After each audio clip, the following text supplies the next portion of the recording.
Answer that question. I'll answer the question. You want answers? I think I'm entitled. You want answers? I want the truth. You can't handle the truth. Go ahead. All right, we're live. Hey guys, what's going on? It's Ace and El Capitan back at it again on the Patriot Knockout. Welcome to another show. Today we have an amazing guest. I'm sure he doesn't really need an introduction, but for those that do, Professor David Clements is a lawyer that ended up getting tied up into the election integrity stuff. So we'll just go ahead and bring him on the stage so he can tell his own story. Professor, hey guys. Welcome to the show. Yeah, it's good to be with you. Good to have you, sir.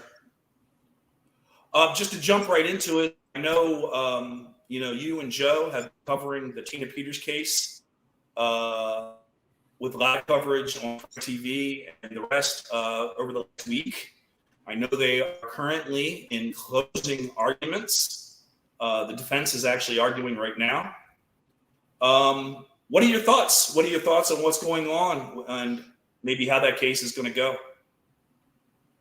Well, it's gonna come down to how upset the jury is in getting stonewalled, because much of the stuff that we see on the live stream, they don't get to see. They're actually removed from the courtroom. And so your casual viewer is actually more informed than the jury is. And so if they want to use that against the state, because the state has the burden of proof right now, Tina Peters is presumed to be innocent. And if all they're seeing are objection after objection being raised by not only the prosecution, but being sustained by the judge, there's a question about whether or not they're getting the whole truth. And if they're not persuaded that they're getting the whole truth, then you could have an acquittal. You could have a hung jury. The one concern that I have, though, is that it's a young jury from people that have been inside the courtroom very, very young. So it's going to come down to how mature they are in wanting to do the right thing versus get out of there, because the easiest way to get out of there is just to fill out the paperwork. So you're going to need some holdouts. That's my thought right now. As far as the larger issues, they try to get people like Joe Altman to testify as a system architect expert. I was supposed to testify on Monday. That was ruled out. Colonel Sean Smith was supposed to testify. They ruled him out. You had a county clerk out of, I think, Elbert County, who did the same exact thing that Tina Peters did, was limited to about 1 or 2 questions before the judge removed him from the bench. Clay Parik's testimony was truncated. I mean, it's really one of the most disgusting displays of the criminal justice system that I've ever seen. Where do you think that's stemming from? I mean, I've watched it, so I get a gut feeling that anytime the D word is brought up, it's objection and sustained. And, I can't see anything else besides somebody in the justice system being complicit in this.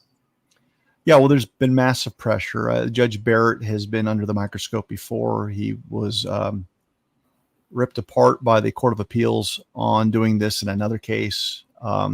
He is also someone that was terminated as a prosecutor for insubordination. So he seems to be the guy that you want to get cases in front of if the end goal is not justice. Where it goes, who knows? But I think it's clear that if you're on Team Evil, you want a flash mob conviction, you want a headline that you can circulate through the Associated Press that Tina Peters is guilty, and put that out as much as you can up until November.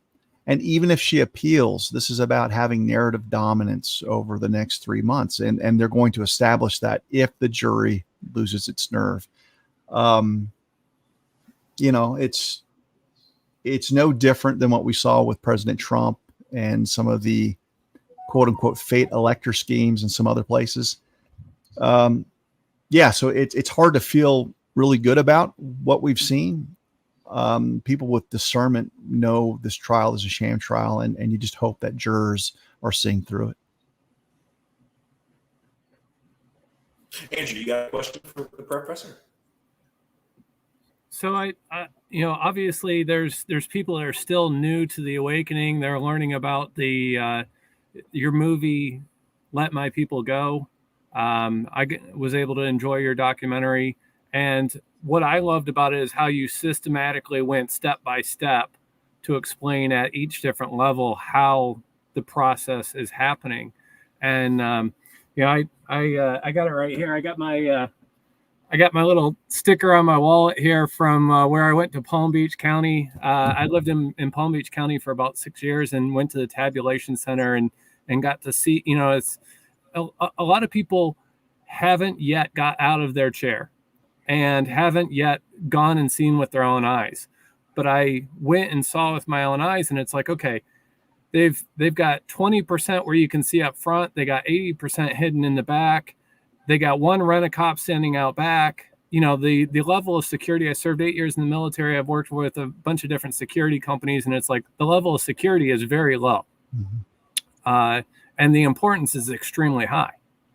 And, so do you have any kind of new updates as far as even further of what you did on your documentaries, or something that you want the American people to know as far as getting involved, or something more that maybe you didn't get into the documentary? Well, the documentary holds up because we were projecting where I think the cheat would gravitate towards. So a lot of people still focus on the tabulator itself. That's what you feed the ballots through. And we're past that now. I mean, if you retrieve results from those tabulators on USBs and upload them into your internet connected election management system, you can overwrite all of the data there. And I think one of the biggest misconceptions about our elections is that it's really not about hacking them. It's not about, breaching them. The system is created by proxies of the Department of Homeland Security that live behind the firewalls. There's no breaching required. So they have signed contracts with your secretaries of state, with your county clerks, to basically look at all of your data, voter registration numbers, election night reporting numbers, what have you. And they have the ability through these third-party corporate vendors to change the data. And the only thing that holds them back is about having a paper trail that more or less matches the digital subversion. And because they have a monopoly on law enforcement, on sheriffs, people that are funded by George Soros, you've got investigations that never begin or go nowhere. And so the biggest frustration for me isn't so much about here's new data. We don't need any more data. It's running into this buzzsaw where they're making it illegal for you to obtain the only auditable records that tell you one way or the other on how these machines are misperforming. And so I can have a clerk come up to me and say, yeah, we saw your film and it's concerning, but we don't have that problem in my backyard. And I go, okay. Based on what? Well, we do a logic and accuracy test. And I'm like, okay, so let's concede for the sake of argument that your logic and accuracy test told you that your elections worked during the testing phase 42 days before an election. Okay, what record do you have to prove to me that your elections while they were ongoing were performed accurately?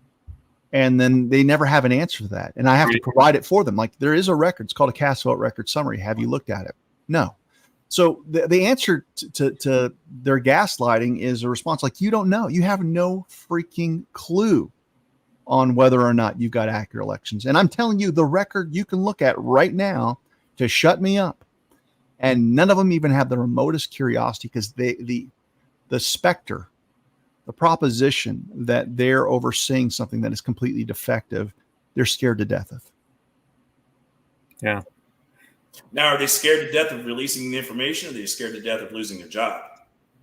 It's both. Like, look, if these people are on easy street, and I a lot of people like to say really nice things. These are good people. The clerks are good people, and most of them are doing a good job. I don't go that route.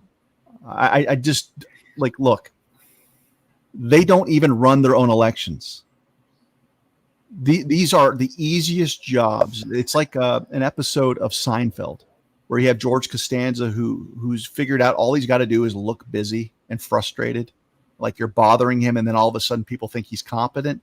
It's the same thing. They don't run the elections. The vendors do.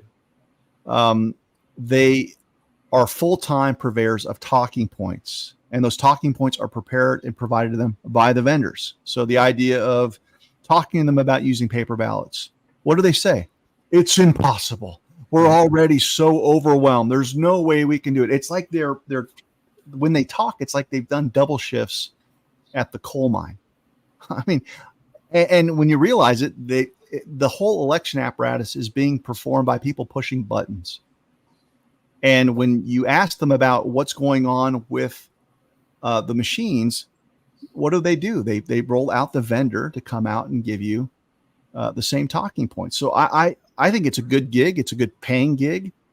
They like the security that it provides. And then there's an issue of pride. Like, look, I don't want anyone to think that I'm incompetent. But these people are uniformly incompetent when it comes to the systems they use. They can't articulate how or what or what's happening with their own machines. And that tells me that we're in a really dangerous place when they're the ones that are tasked with certifying the machines that we use. It's not even the vendors that put pen to paper. It's the clerk. And so how in the world can they certify something that they don't understand? Well, the same thing with like Maricopa County. We ended up getting really involved when we went out there for a trip in January and ended up staying for 6 months. So we attended the Board of Supervisors out there. We ended up going to an LD meeting where we saw Michelle Swinnick present her evidence, where she has an amazing amount of evidence, and this is county records that show felony after now it's a statutory felony. It's a 16 code because, ARS 16564 or ARS 16-603, they're statutory felonies, but they weren't performed. There were things in the county records that weren't performed.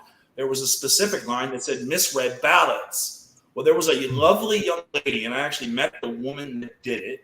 She was an election worker, and she said that she had so many misread ballots, she put it on the line, too many to count. And then next to it, it says told not to count. Well, I specifically took that record and created an affidavit of truth and presented it to the Board of Supervisors. I attempted to present it to Sheriff Skinner, and I also presented it to Rachel Mitchell's office, the county attorney, and basically charging the Board of Supervisors with dereliction of duty, violation of their oaths, and treason for certifying this election with all those felonies that they can obviously look at and see that were performed. So yeah. No, we see it.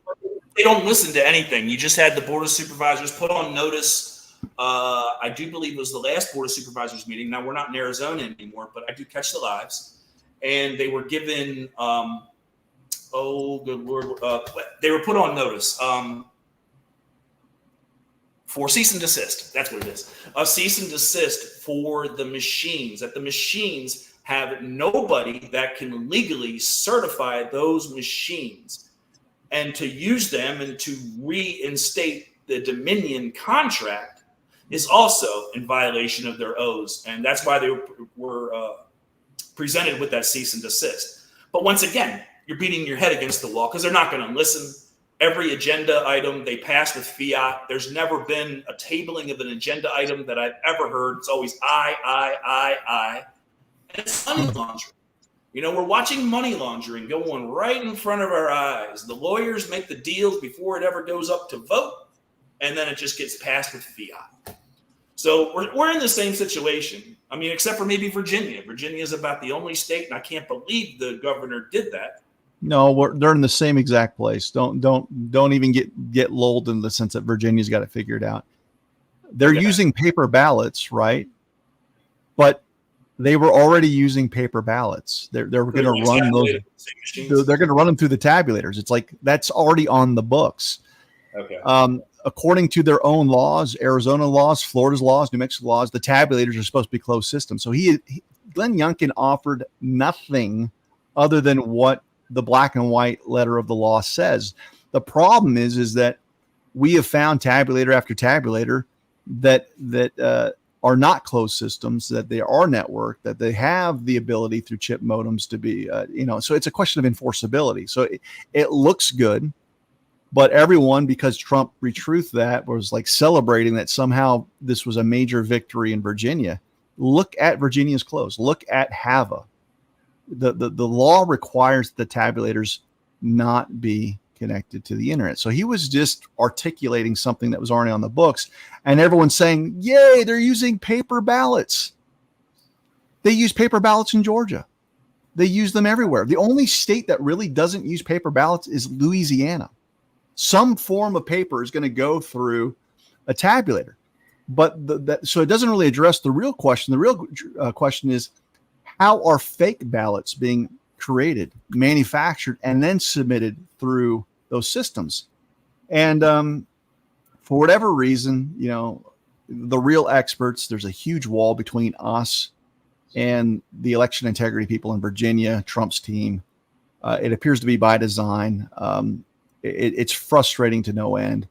But really, I think to your larger point is people talk, they serve notice, and nothing happens. And so what is our answer to that? I think that's the thing. Like, it doesn't do me any good to come on your podcast or another podcast in an hour from now to be professional complainers. And so one of the things that I've been trying to advocate for is this thing called the Gideon 300 training, where we scale our numbers, because we do secure victories in certain places. And where we secure those victories, it's not because you have some eloquent speaker. It's not because you've got a guy with his magic affidavit serving someone. It's basically a filled, packed room of pissed off people that aren't going anywhere. So when you see the victories in Georgia election board, over a 4-year period, we brought people that are in charge of creating and passing rules our way. And that was done through a sustained effort where people were packing those local meetings week in and week out. And that's the model until you start having people that are so afraid of being exposed. And case in point, the election board actually apologized to Kevin Moncla, apologized to Joe Rossi. These are people like you, but they're in Georgia, that have not given up at all. And what you've found in Georgia is that you now have technical experts that know more about the machines than the Georgia professionals. You have laypersons that have become more familiar with the law than the board members and the attorneys there. So you've seen a mastery of the entire domain of elections. And now there's nowhere to go, because every time someone sneezes, there's a camera there. They record the corruption and they publish it out to the media, including Trump's spokesperson, Liz Harrington, who probably does one of the best jobs out there in carving out these things. That's the goal. Is like, we need to have 3,147 counties that are doing exactly what Georgia did last week and the week before. And then you'll start seeing victories. But until then, it's kind of like an AA meeting, but instead of us talking about, our struggles with alcohol, we're talking about our struggles with corrupt election administrators. And we can't talk about it outside the room, right? Yeah. Get censored. So you did well to explain this on a local level. Now, a question I have is, we're seeing it's an international issue that, for example, Maria Zach interviewed she's from South Florida, I believe. She interviewed an intelligence analyst from Italy, and he said that, why are we involved in 51 international elections?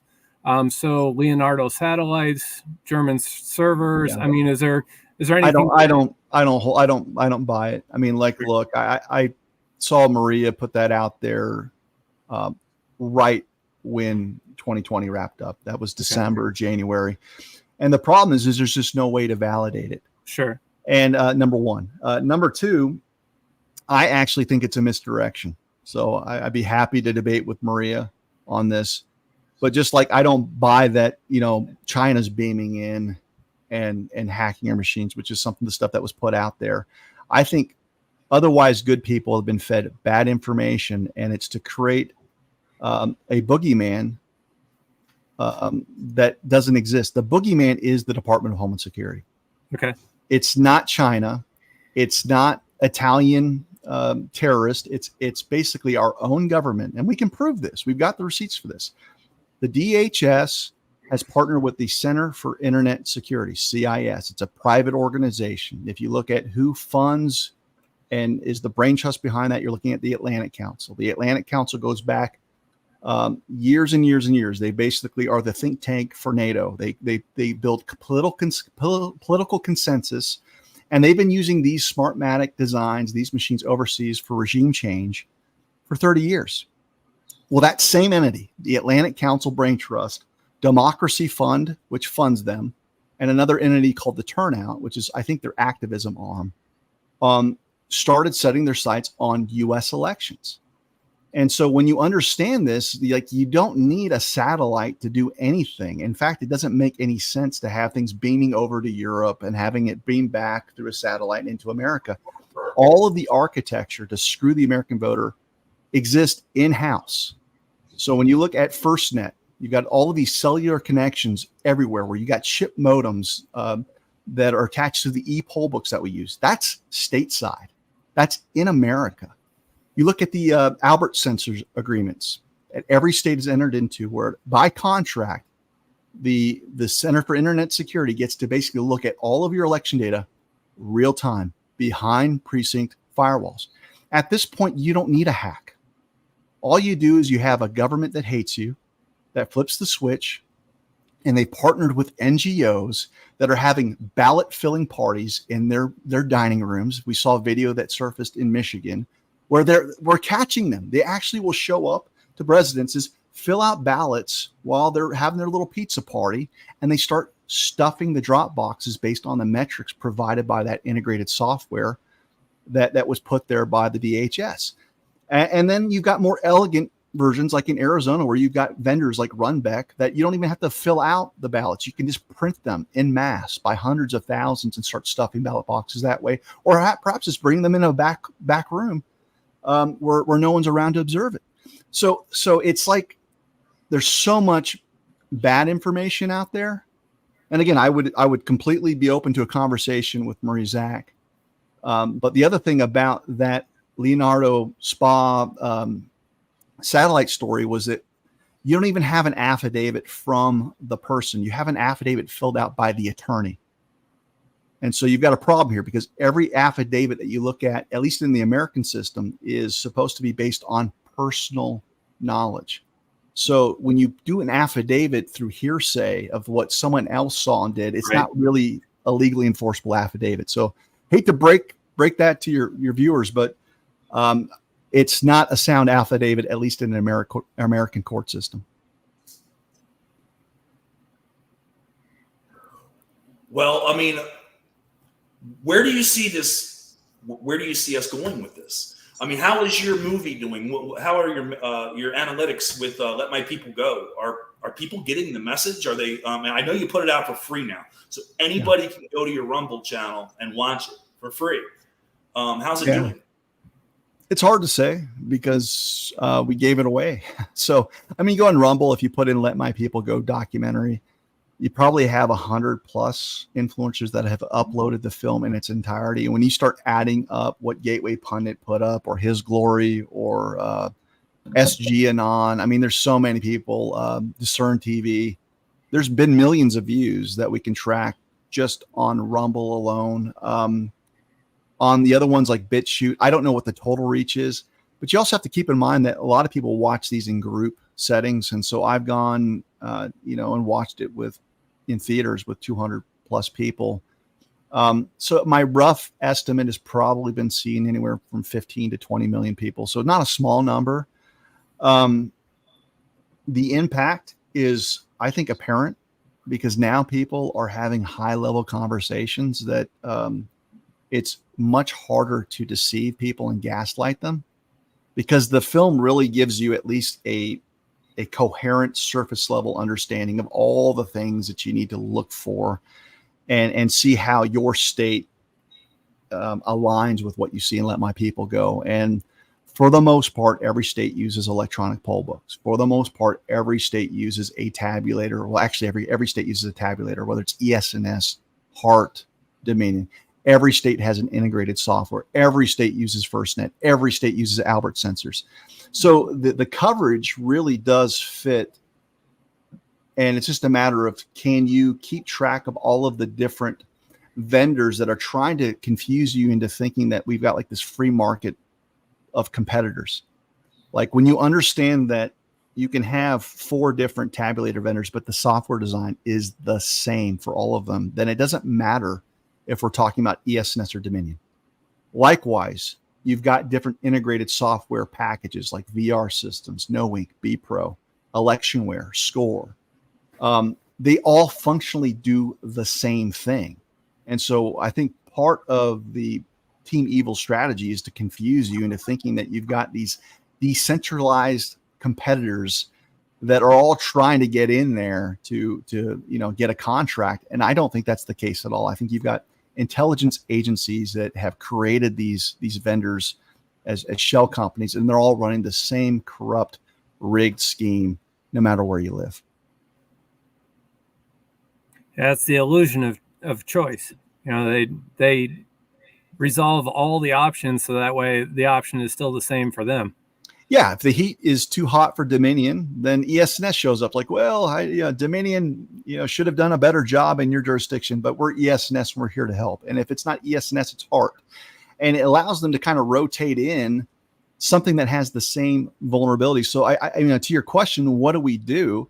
It's the same prescription that I've been saying since October 21, which is the front lines of this are the local clerks and the local canvassing boards that certify those machines and put them into circulation. What happens if they say no?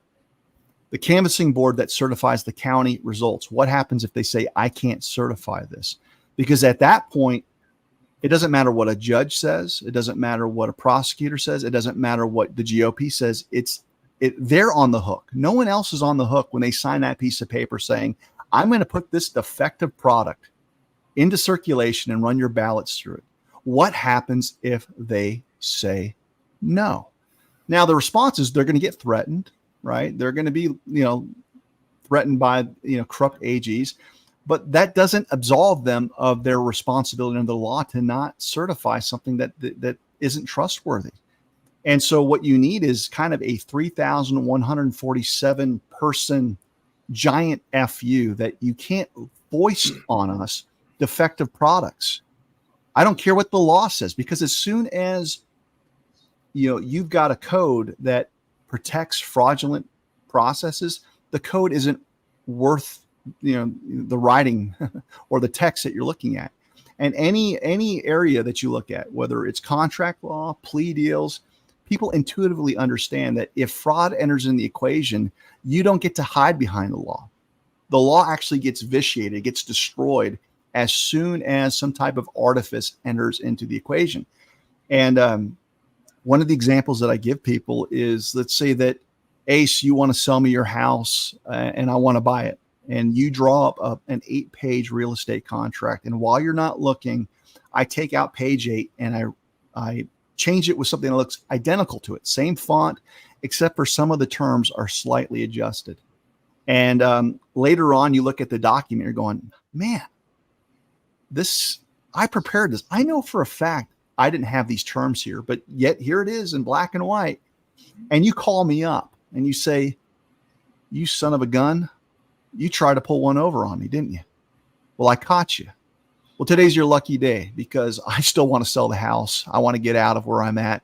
And even though you did the dirty, we're going to go ahead and force this. Well, I don't like the fact that you've just exposed me. I want to get away from you. Like, I don't know what you're talking about. No. You're not getting away that easy. Even though you tried to lie, we're going to go through this contract. And you take it to the judge. And you describe to the judge everything that I just told you. Under every state's law, that contract, even though it was signed, even though it's got all of the legal terms, is void because it's called fraud in the execution. There, even if the judge wanted to, the law prohibits him from trying to make parties go through with something where you had the worst version of fraud. So when you transfer that concept to election machines, you've got a process that facilitates fraud in the execution. So you can have an election code that says, well, we've got to use these machines. The only person that can decide whether or not we use Dominion or not is the SOS. It's the same legal principle. And it's like, no. So when I break it down to the local level and I look at a canvassing board or a county commission, guess who's paying for these machines? They are, by virtue of the taxpayer. Right. But they negotiate the contracts. And so they have a discrete legal obligation to not pay for defective products. So what happens if they say no to that small provision? So this is really about understanding the concept of nullification. And nullification is an idea that's been, basically disparaged by every leftist, but it was a hallmark of our republic that the founders wrote extensively about. In fact, you had many states like Kentucky and Virginia that didn't want to necessarily join the U.S. government as far as this confederation of states. And they said, what's our guarantee that the U.S. government won't, write laws that infringe on the people of Kentucky or Virginia? And Madison had a very famous quote: if that happens, you are duty bound to nullify anything that's outside of our mandate. And so we're in a similar time now where the clerks need to understand their legal obligations and say, okay, look, maybe I can't control everything everywhere, but under the law of my state, I and I alone am responsible for this tabulator, and I'm not signing off on it. And we have to start thinking about problems at a hyper local level and coming around them, saying, they're right. You can't force people to participate in a fraudulent scheme. A question, Professor. What do you think about the case that was just dropped last week in Miami with Smartmatic? What are your thoughts on that? Any ramifications? Well, it's good that people are seeing it. I think God is giving us little hat tips along the way that while we're being gaslit by CNN, who just dropped a hit piece against Mike Lindell and people that are talking about machines, you've got proof of Smartmatic engaged in bribery schemes in a Florida court. And the relevance of that, or the implications, is that the Smartmatic design is basically the design that we're seeing in all of the machines. At least what we're seeing seems to be the same. So when we look at cast vote records with linear drives towards a predictive set point, we're seeing that same phenomena on an ES&S machine as we do on a Dominion machine, as we do on a Unison Hard Enter Civic machine. And it all starts with Smartmatic. The other thing is that I think the gentleman that was indicted is the brother-in-law of the previous CEO of Smartmatic, who on record talked about disenfranchising over 1 million voters in Venezuela when Smartmatic was basically getting off the ground. And the fact that we have brought Smartmatic into our elections, I think LA County exclusively uses Smartmatic. So you're talking about 40 million people are directly using a Smartmatic product. And I believe that their headquarters in the United States is in Florida, if it's Boca or Boca Raton. Yeah, Boca Raton. I've actually walked past it. It's not a very impressive building, but it is in Boca Raton, Florida. Yeah. So yeah, like hugely relevant. And when you look at it, it vindicates people like Sidney Powell, people that were demonized right from the outset of 2020, that Smartmatic is a problem. And so it helps, but again, to what end? Like, when are we going to get our act together as we, the people, to show up in massive numbers to these local meetings saying, you can't make us use Smartmatic? Did you not see the headline? Well, you do have people that are showing up. I mean, every week or every other week when they have a POS in Arizona and Maricopa, people are showing up. People are speaking up. and people are standing up to what these corrupt officials are doing. Me personally, I had to come back east, but I'm like around York County and Harford County. This is my old stomping ground, Maryland, PA. So I've been calling around to the election boards and trying to talk to the directors there, the members there, see if they'd listen to my evidence. School boards, we are going to attend local school boards, the county councils. And that's it. Just getting involved locally, seeing what agenda items they have posted, and doing basically the same thing and taking a page out of Maricopa County's and those guys out there, Leslie Shepard, and amazing patriots that are putting up with the corruption. They're calling them out. Yeah. So look, credit should be given to the tired 10 people that kind of do every county has the patriot contingent that really does what I'm talking about. And it's not a criticism on what they're doing. It's that we need to get better at scaling our numbers, both on social media and in person, and give as much attention to building rosters of people showing up than we do to our substantive understanding. So it's not unusual for us to spend hours on podcasts and refining understanding on how the cheat works, but we don't dedicate the same amount of time to saying, okay, how many people are members of the local John Birch Society? How many people are local members of the Federated Republican Women? And actually identifying warm bodies and have a total group of people that we can pull from, saying, okay, who here can show up to one meeting a month and let's fill that room. Like, we don't think in terms of organizational deployment, much like you would do it in a theater of war. Like you talk about storming the beaches of Normandy. People knew that, if we sent 20 people, you're going to get slaughtered. But if you sent enough American soldiers, you could take places that, yes, was there going to be a toll? Was there going to be a casualty rate? Absolutely. But they understood that the only way that they were going to capture strategic points on that beach is if they had sufficient numbers, and they had to overwhelm those points of strength. And until we do that in a non-kinetic environment of people showing up, you're not going to see the victories that you want to see. I think it's actually a miracle that we've experienced as many victories as we have through kind of the tired few. But we really have to start thinking in terms of, how do I get more than 10 people here? How do we get 300? How do we pack the room? How do we double it 2 weeks from now? How do we go from 100 views on the local live stream of the public meeting to making it a viral clip seen by 1 million people? And we have to start thinking in terms of, greater reach. And that's actually what led me to create Let My People Go. Was I'm not reaching enough people. I go to these meetings, and every once in a while something goes viral. I went to Maricopa and gave Steve Richer and those guys an ass chewing, and it was seen by a lot of people, but it's not enough. And so the fact that I can come on here and say that our film has been seen upwards of 20 million people, those are hearts and minds, but it shouldn't just be me. It should be every single election integrity warrior going, how do I maximize my footprint in my own backyard? Yeah. And that's where we're missing the boat. Well, I wish.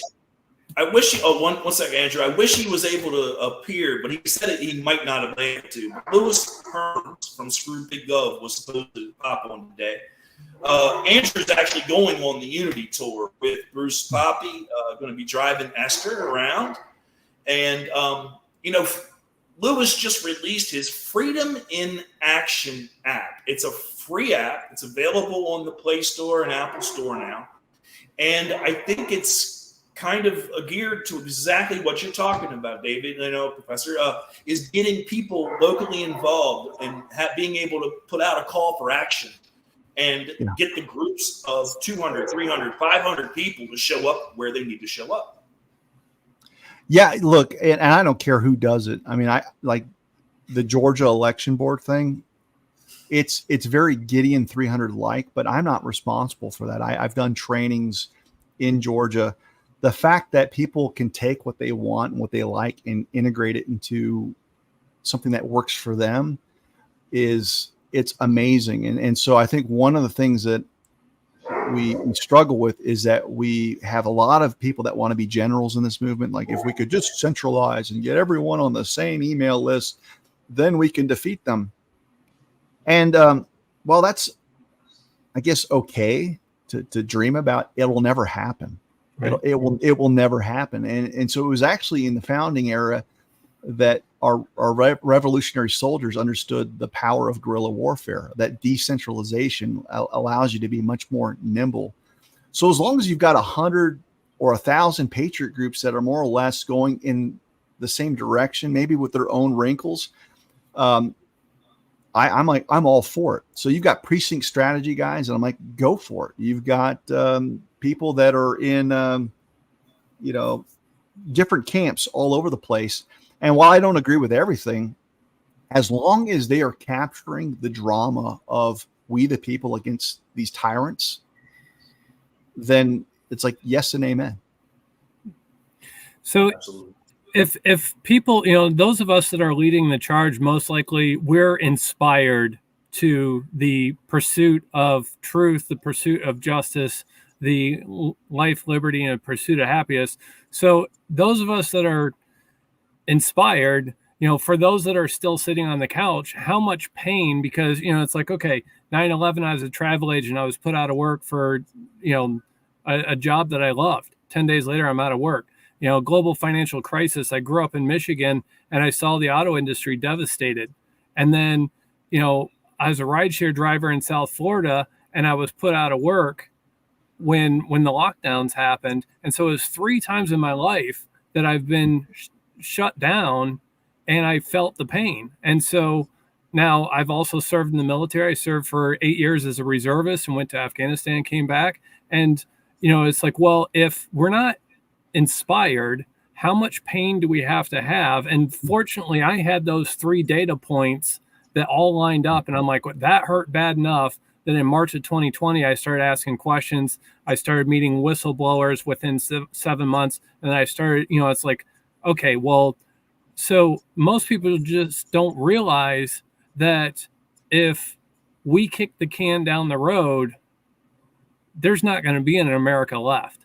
That we have to take action, that our system of the constitutional republic is set up on a participant body of people, that we actually interact with it, and that we can't just sit in a football stadium up in the cheap seats and just clap and then expect everything to go well. It's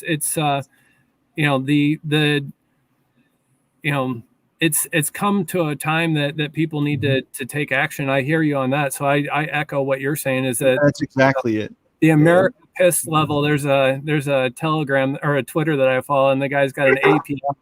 And so it goes up a little bit every so often. And so when we will have what we want when we want it bad enough. If we want to be pacified, if we want entertainment, we'll have that. But wide is the path of destruction.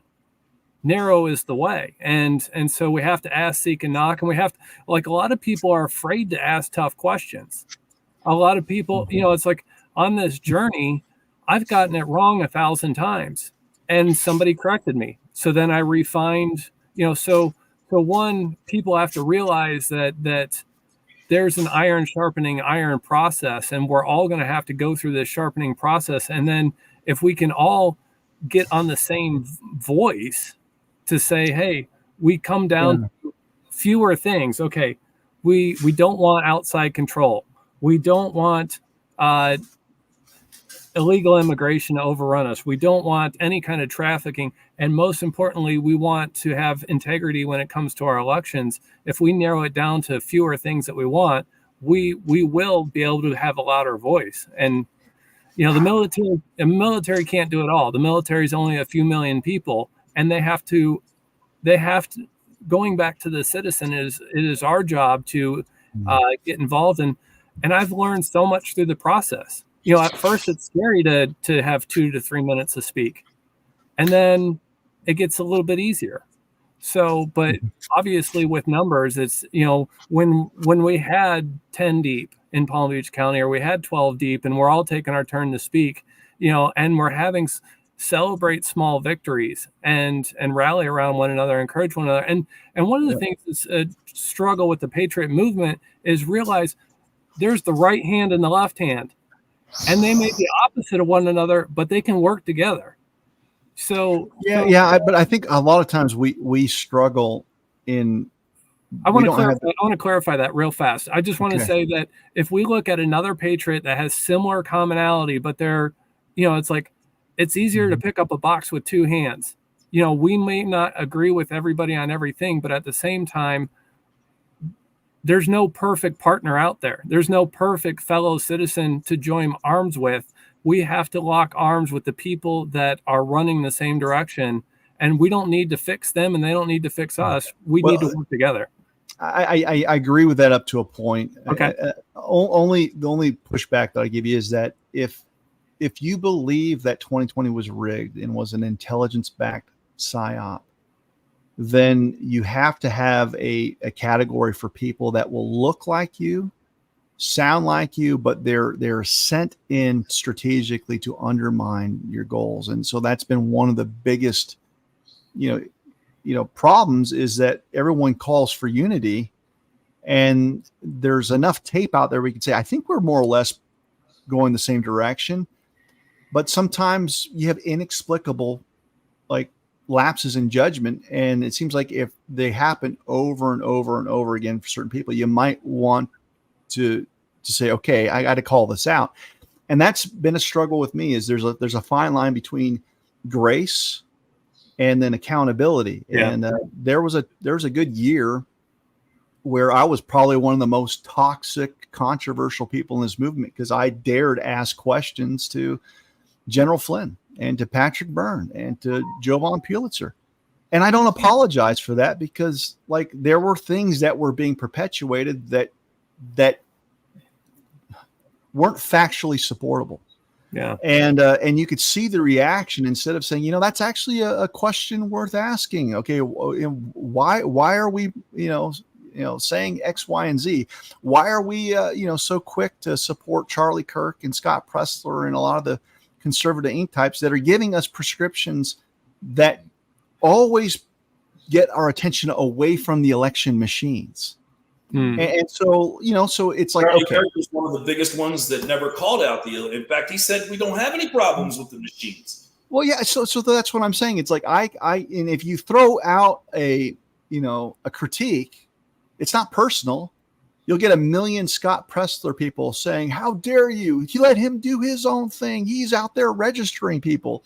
And they don't even pay attention to the critique. My critique for someone like Scott was, he'll put out a post of, hey, I just registered 8 people at a gun show. We're going to win because I registered these people, get out the vote efforts. And then I'll give an example in the same state where 53,000 voters were deleted off the voter rolls for 1 month. And I'm like, Scott, why do you avoid this thing over here that's neutralizing the good that you're doing? And so there's a lack of intellectual honesty. Yeah. But if you do that, you're like, well, aren't you guys kind of in the, going in the same direction? And my response is that right now, bad prescriptions from people like Scott Pressler give me more frustration than AOC or Bernie Sanders. So you see what I'm saying? It's hard to opposition you're facing, which is obviously going to be frustrating, because the other side's on the other side of the fence. Yeah, and control opposition is in the eye of the beholder, because some people still maintain stuff like Flynn confuses me.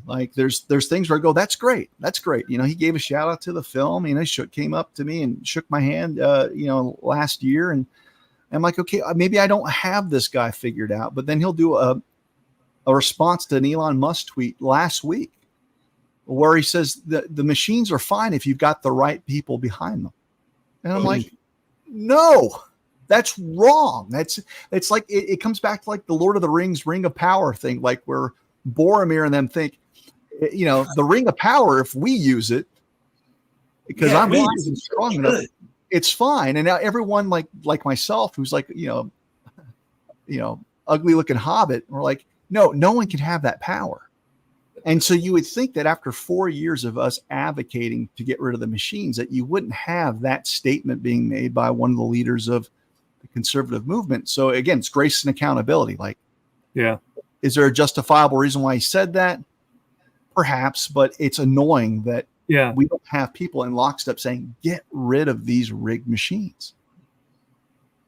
You know, when Ethan Lucas came out a while ago, and he came up with the term Q-tard. And I was like, what's he talking? Because I'm a Q follower, right? You know, but when he came up with it, you know, I was like, what's he mean? Well, then I found out what he meant, and he's right. You know, anybody that's sitting here watching the movie and thinking this is all a movie and the military is going to do this, they're missing the entire point of this. The fact is, our constitutional republic has been usurped. If we, the people, don't stand up en masse and do our jobs as public servants ourselves and rely on other people to do it for us, this is exactly what we're going to get every daggone time.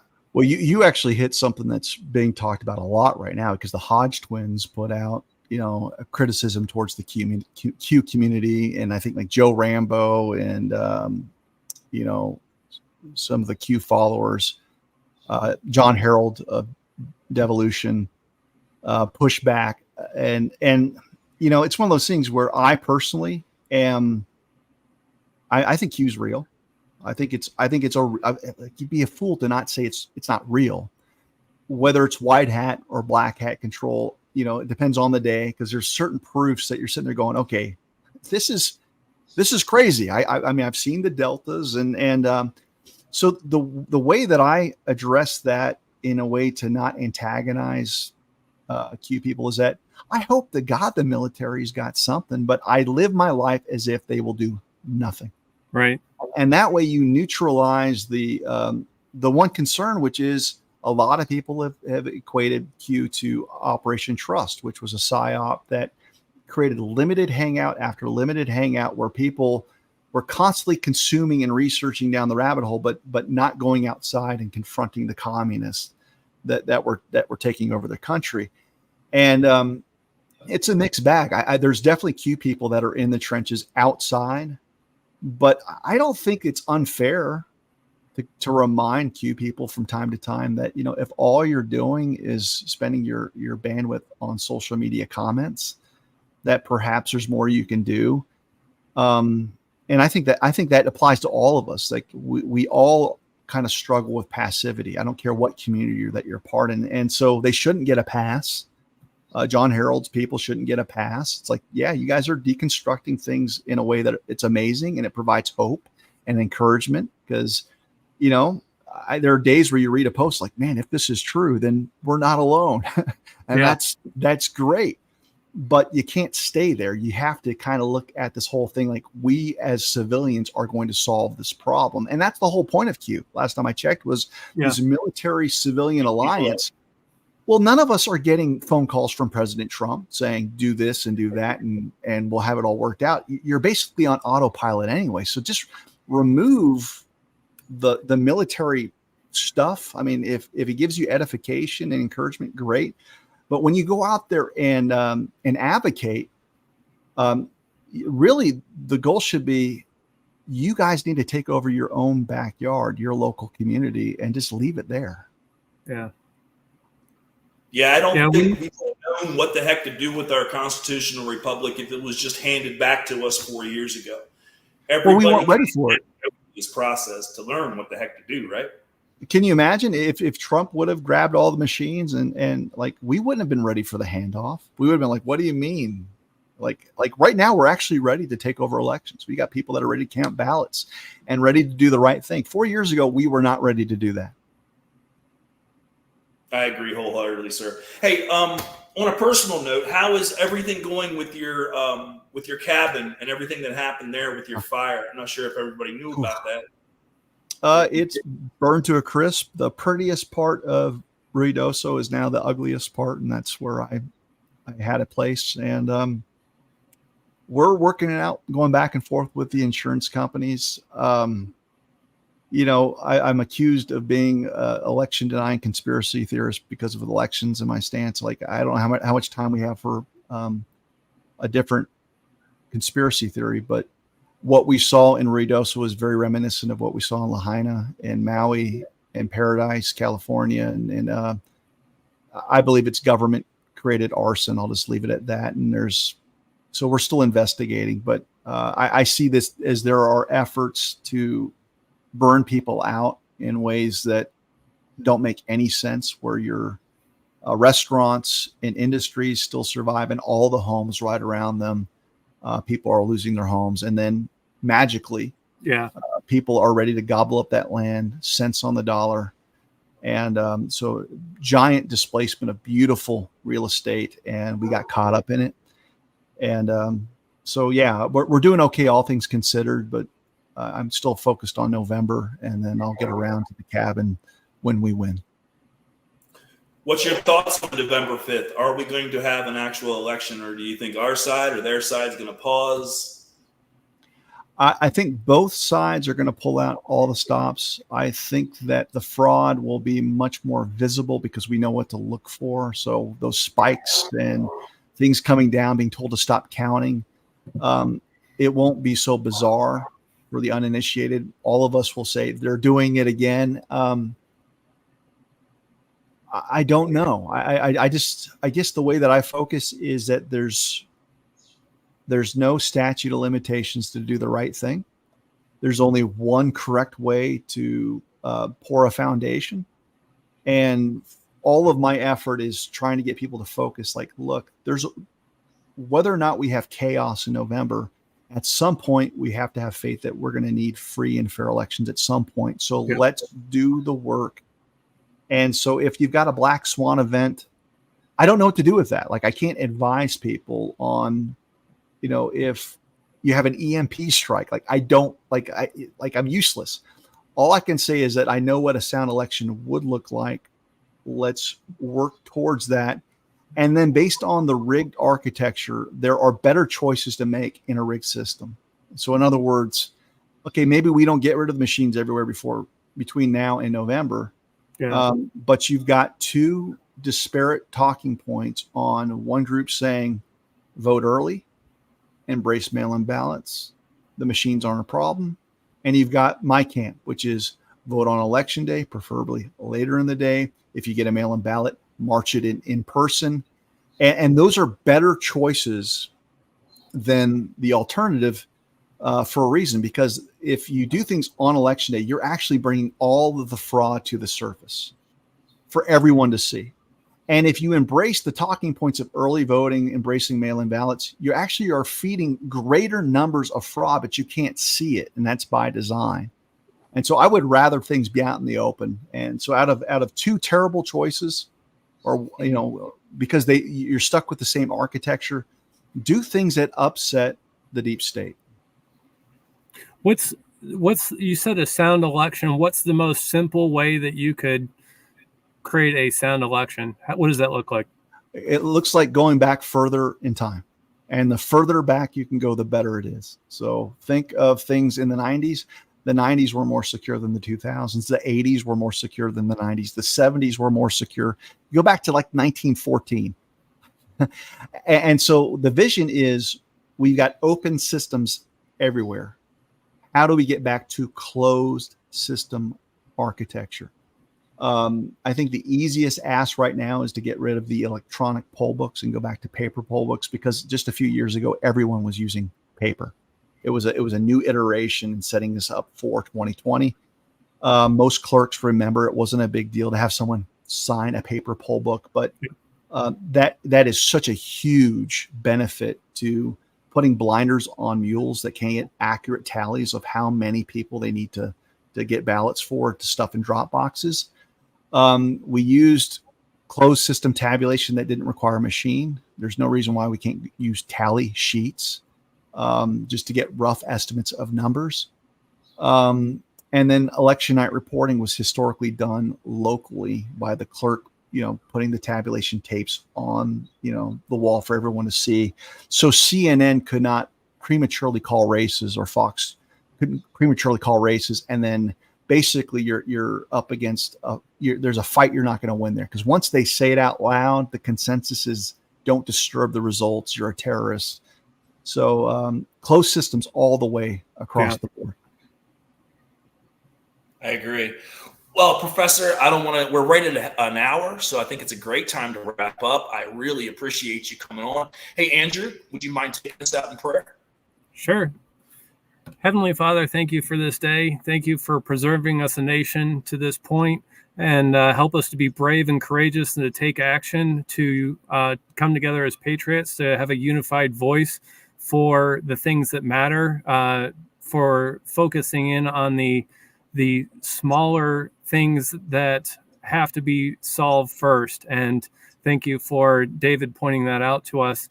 Lord, send your angels to protect us and help us to stand on the truth in the scriptures. We ask for divine favor going forward, that we would be victorious and that you'd receive all the glory and honor and praise. In Christ Jesus, amen.